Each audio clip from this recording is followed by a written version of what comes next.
Richard ఉమ్రాడ్ అనే ఒక గొప్ప వ్యక్తి, దైవజనుడు, గొప్ప ప్రార్థనపరుడు, అంత మాత్రమే కాదు విశ్వాసవీరుడు, దేవుని కొరకు ప్రయాసపడే వ్యక్తి. ఆయన రొమేనియా దేశంలో 14 సంవత్సరాలు క్రైస్తవ విశ్వాసం నిమిత్తము చెరసాలలో బంధింపబడి ఉన్నారు. ఆయనను ఎక్కువగా దెబ్బలు కొట్టినందువలన ఆ యొక్క వీపంతా కూడా ఆ దెబ్బలకి చీలిపోయింది.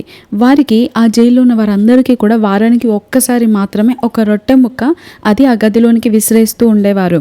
అలా 10 వారాలకు ఒకసారి ఆయన తనకు లభించిన ఆ యొక్క రొట్టెను, ఆ రొట్టె ముక్కలలో మరలా దానిలో నుండి కూడా దశంభాగం తీసి పక్కన పెట్టి ఆ చెరసాలలో ఎవరైతే మిక్కిలి బలహీనులుగా ఉంటారో ఆ ఖైదీలలో వారిని చూసి వారి దగ్గరికి వెళ్ళి ఇస్తూ ఉండేవాడు.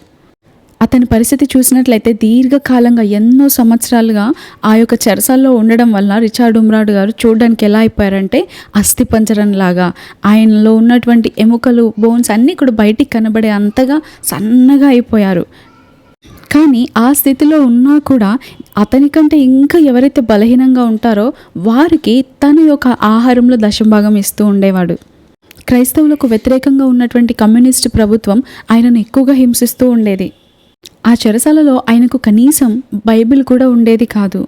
కాబట్టి అంతకుముందు ఆయన ఏ వాక్యాలనైతే కంఠస్థం చేశాడో ఆ బైబిల్ వాక్యాలని పదే పదే చదువుతూ వల్లిస్తూ పలుకుతూ ఉండేవాడు.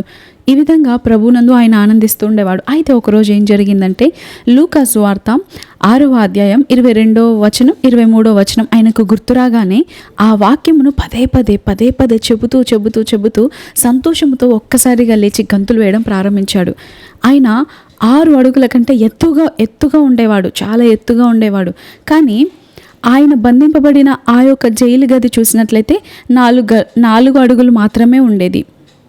కాబట్టి ఆయన తిన్నగా నిదానంగా లేచి నిలబడి గంతులు వేయలేకపోయినా ఆయన ఎంత ఎత్తు అయితే నిలబడగలుగుతాడో అంత ఎత్తుగా నిలబడి ఆ చిన్న గదిలో గంతులు వేస్తున్నాడు, దేవుని యందు ఆనందిస్తున్నాడు, అరుస్తున్నాడు, కేకలు వేస్తున్నాడు, సంతోషిస్తున్నాడు, బిగ్గరగా దేవుని స్తుతిస్తూ ఉన్నాడు. ఆ వాక్యం అనేక సంవత్సరాల తర్వాత గుర్తు రావడం అంత మాత్రమే కాదు, ఆ వాక్యం ఆయనను ఎంతో బలపరిచింది, ధైర్యపరిచింది, ఆదరించింది, ఆయనలో ఉన్న విశ్వాసాన్ని పురిగొల్పింది. కాబట్టి సంతోషిస్తూ ఆనందిస్తూ ఉన్నాడు. ఆయన యొక్క ఆనందానికి హద్దులు లేవు, అవధులు లేనంత సంతోషాన్ని ఆయన అనుభవిస్తూ ఉన్నాడు. అయితే ఆ చెరసాలకు దగ్గరగా కావలి కాస్తున్నటువంటి సైనికులు ఈ చెరసాలలో ఆ గదిలో నుండి ఏదో క్రొత్త రకమైన శబ్దం వినబడుతుందేంటి, ఎప్పుడు వినబడలేనంతగా వినబడుతుంది, అసలు ఏమైంది, ఏం జరిగింది అని ఆ గదికి పైభాగంలో చిన్న హోల్ లాగా ఉండే ఆ ప్లేస్లో నుండి వారికి ఫుడ్ పంపిస్తూ ఉండేవారు. ఎప్పుడైతే ఆ శబ్దాలు వినబడ్డాయో వెంటనే ఆ పైనున్న గది యొక్క ఆ చిన్న ద్వారాన్ని తెరిచినప్పుడు దీనుడైన రిచార్డ్ ఉమ్రాడ్ గారు ఏం చేస్తున్నారు, సంతోషంతో గంతులు వేస్తూ కేకలు వేస్తూ ఉండడం వారు కళ్ళారా చూశారు. అయితే రిచార్డ్ ఉమ్రాడ్ గారికి పిచ్చి పట్టిందని వాళ్ళు అనుకొని వాళ్ళు నవ్వుతూ ఉన్నారు. ఆయనను అలా చూస్తూ వారు జాలిపడి ఈయనకి నిజంగా పిచ్చి పట్టింది అనుకొని వెంటనే వారి దగ్గర వారు తింటున్నటువంటి పెద్ద రొట్టెను ఆయన గదిలోనికి విసిరేశారు. హల్లెలూయా. అంతకుముందు ఎన్నడూ కూడా తన కన్నులతో చూడని, తాను పొందుకొనని, తను తినలేని ఒక పెద్ద రొట్టె తనకు దక్కింది. అతడు అది చూసి నమ్మలేకపోతున్నాడు. అది చూసిన వెంటనే మరీ బిగ్గరగా కేకలు వేస్తూ సంతోషముతో ఆయన దేవుని స్తుతిస్తున్నాడు. అయితే ఆ వాక్యం ఏంటో ఒక్కసారి చూద్దాం. లూకా సువార్త 6వ అధ్యాయం 22-23 వచనాలను చూసినట్లయితే, మనుష్య కుమారుని నిమిత్తము మనుషులు మిమ్మల్ని ద్వేషించి వెలివేసి నిందించి మీ పేరు చెడ్డదని కొట్టివేయినప్పుడు మీరు ధన్యులు. ఆ దినమందు మీరు సంతోషించి గంతులు వేయుడి, ఇదిగో మీ ఫలము పరలోకమందు గొప్పదై ఉండును. వారి పితరులు ప్రవక్తలకు అదే విధముగా చేసిరి. ఆయన ఈ వాక్యం గుర్తొచ్చిన వెంటనే సంతోషించడం, గంతులు వేయడం ప్రారంభిస్తే పెద్ద రొట్టె వచ్చింది అని సంతోషించి, ప్రభువా పరలోకంలోనే కాదు భూమి మీద కూడా నా ఫలం గొప్పదై ఉన్నదని మరింతగా 2 అంతలుగా దేవుని స్తుతిస్తూ ఉన్నాడు. కేవలం ఆ రొట్టె వచ్చినంత మాత్రాన అంత సంతోషమా అని మీరు అనుకుంటూ ఉండవచ్చు. అయితే ఆ రొట్టె యొక్క విలువ మనకు తెలియకపోవచ్చు. ఎందుకంటే ఆ దైవజనుడు 14 సంవత్సరాలుగా చెరసాల్లో ఉన్నాడు. వారానికి వారికి ఒక్క రొట్టె తునక మాత్రమే, ఒక ముక్క మాత్రమే ఇచ్చేవారు. అటువంటి పరిస్థితులలో హఠాత్తుగా ఒక పెద్ద రొట్టె ముక్క లభిస్తే ఎంత గొప్ప ఆనందం ఉంటుంది, ఎంత గొప్ప ప్రతిఫలం కదా అది. అప్పటి వరకు 14 సంవత్సరాలలో ఎప్పుడు పొందుకోలేదు అంత పెద్ద రొట్టె, అప్పుడు పొందుకోగలిగాడు. కారణం ఏంటి? ఆయన స్తుతిస్తున్నాడు, ప్రభువుని బట్టి ఆనందిస్తున్నాడు. కాబట్టి దేవుడు దానికి ప్రతిఫలంగా ఒక గొప్పదాన్ని ఇచ్చాడు. ఆయన దగ్గర చూస్తే బైబిల్ కూడా లేదు. ఆయన దగ్గర చూస్తే బోధించే బోధకులు లేరు.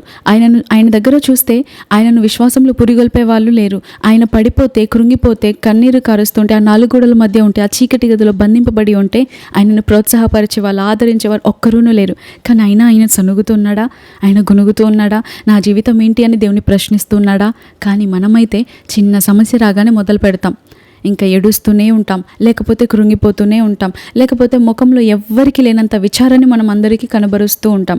దానివల్ల ఏం ప్రతిఫలం పొందుకోగలుగుతాం? ఇంకా ఉన్న ప్రతిఫలాన్ని మనం పోగొట్టుకుంటున్నాం. చూడండి, రిచర్డ్ ఉమ్రాడ్ గారు తను అప్పటి వరకు ఎన్నడూ పొందుకోలేనంత గొప్ప ప్రతిఫలాన్ని పొందుకున్నాడు. అది ఆయనకు గొప్ప ప్రతిఫలం.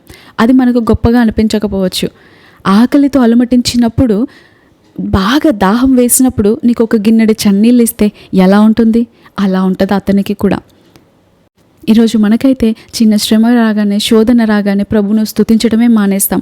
అసలు ప్రభువులో ఆనందిస్తే మన హృదయవాంఛలు తీర్చబడతాయని తెలిసినా కూడా అసలు మనం ఆనందించము కాదు కదా. అసలు దేవుని దగ్గరికే వెళ్ళాం, దేవుని స్తుతించడం మానేస్తాం.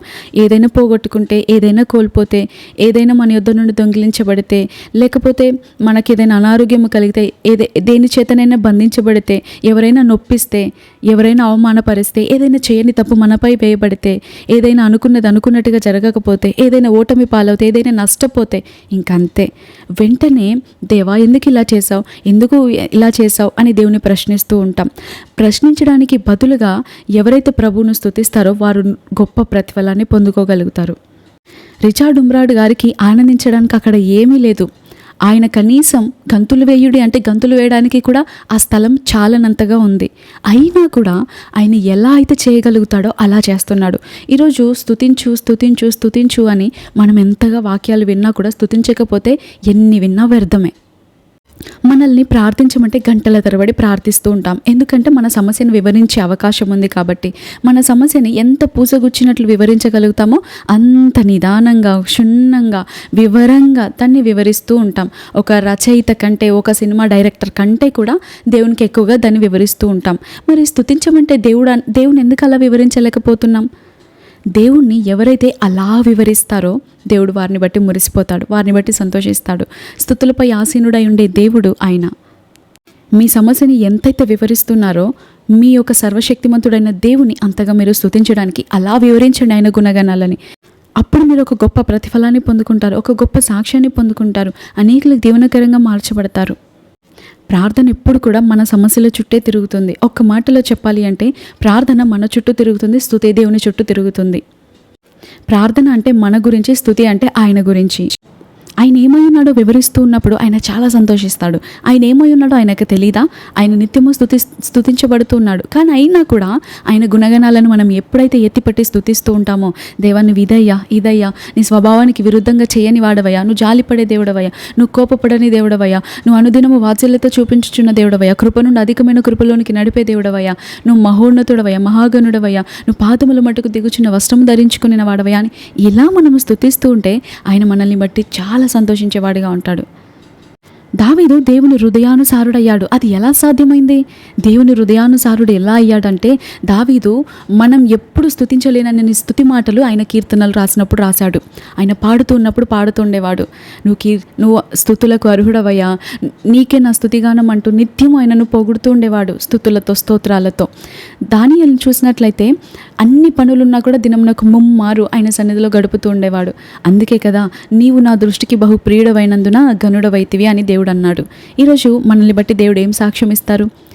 ఈ యొక్క లోకంలో, ఈ ప్రపంచంలో, నీవుంటున్న ఈ గ్రామంలో నీవే నన్ను అధికంగా స్తుతించేదానవు, నీవే నన్ను అధికంగా స్తుతించేవాడవు, నీవే నన్ను అధికంగా మహిమపరిచేవాడవు. నీ సంఘంలో, నీ స్థలంలో, నీ కుటుంబంలో, నీవు ఉంటున్న ఏరియాలో నీవు నన్ను బహుగా ప్రేమిస్తున్నావు, నీ వంటి వారు ఇంకా ఎవరూ లేరు అని దేవుడు మనల్ని చూసి చెప్పగలుగుతారా? అలా చెప్పగలగాలి అంటే మనం ఆయనను సంతోషపెట్టేవారిగా ఉండాలి. ఎలా సంతోషపెట్టగలుగుతాం? ఆయన వాక్యం సెలవిస్తుంది ఆయన స్తుతుల మధ్య సంతోషించే దేవుడు అని. మరి ప్రతి విషయంలోనూ, ప్రతి స్థితిగతుల్లోనూ ఎలాంటి పరిస్థితులు ఎదురైనా స్తుతించడానికి నీవు సిద్ధంగా ఉన్నావా? అసలు మనం చేయబడిందే ఆయనను స్తుతించడానికని వాక్యం సెలవిస్తుంది. నేను సామెతల గ్రంథం అనేక సార్లు చదివాను, కానీ రీసెంట్గా నాకు బయలుపరచబడిన వాక్యంని ఒకసారి మీతో షేర్ చేసుకుంటాను. సామెతల గ్రంథం 16వ అధ్యాయం 4వ వచనం మనం చూసినట్లయితే, యెహోవా ప్రతి వస్తువును దాని పని నిమిత్తము కలగజేసెను. చూసారా, దాని పని నిమిత్తము అంటే ఎండిన గడ్డి ఒకదానికి ఉపయోగపడుతుంది, పచ్చగడ్డి ఒకదానికి ఉపయోగపడుతుంది, ఎండిన కర్ర ఒకదానికి ఉపయోగపడుతుంది, పచ్చని కర్ర ఒకదానికి ఉపయోగపడుతుంది, ఎండిన ఆకు ఒకదానికి ఉపయోగపడుతుంది. అలా దాని పని నిమిత్తము కలగజేశాడు అని అనుకున్నాను నేను ఇంతకాలము. కానీ దాన్ని నేను గమనించి దాని గురించి నేను సర్చ్ చేసినప్పుడు ప్రతి వస్తువును ఆయన కొరకే కలగజేసుకున్నాడు అని స్పష్టంగా ఉంది వాక్యం. ఇంగ్లీష్లో మీరు చూస్తే హిమ్సెల్ఫ్ అని ఉంటుంది. చూసారా, ప్రతి వస్తువును, ప్రతి వ్యక్తిని, ప్రతి దానిని దేవుడు ఆయన కొరకు సృజించుకున్నాడు, ఆయనను స్తుతించడానికి చేశాడు. ఈరోజు నీవు నేను ఇంకా ఆయుష్ కలిగి భూమి మీద బ్రతుకుతున్నాము అంటే, అసలు మనం భూమి మీద సృజించబడ్డాము అంటే ఆయనను స్తుతించుట కొరకే, ఆయనతో సహవాసము చేయట కొరకే, ఆయనకు సమీపముగా జీవించుట కొరకే. మనం పనులు అంటూ ఆయనకి ఎంతో దూరంగా పారిపోతున్నాం, ఆయనకి ఎంతో దూరం అయిపోతున్న స్థితిలో ఉన్నాం. ఇటువంటి సిచ్యువేషన్లో, ఇటువంటి యుగంలో, ఇటువంటి తరంలో మనం ఆయనకు సమీపముగా ఉంటే ఆయన మనల్ని బట్టి సంతోషిస్తాడు. కాబట్టి ఆయన కన్నులు లోకమందంతటా సంచరించుచు ఉన్నప్పుడు నీవు నేను కనబడాలి, ఆయన నిన్ను నన్ను బట్టి సంతోషించాలి అంటే నిత్యమైనను స్తుతిద్దాం. అట్టి కృపభాగ్యం దేవుడు మనకు అనుగ్రహించునుగాక. ఆమేన్.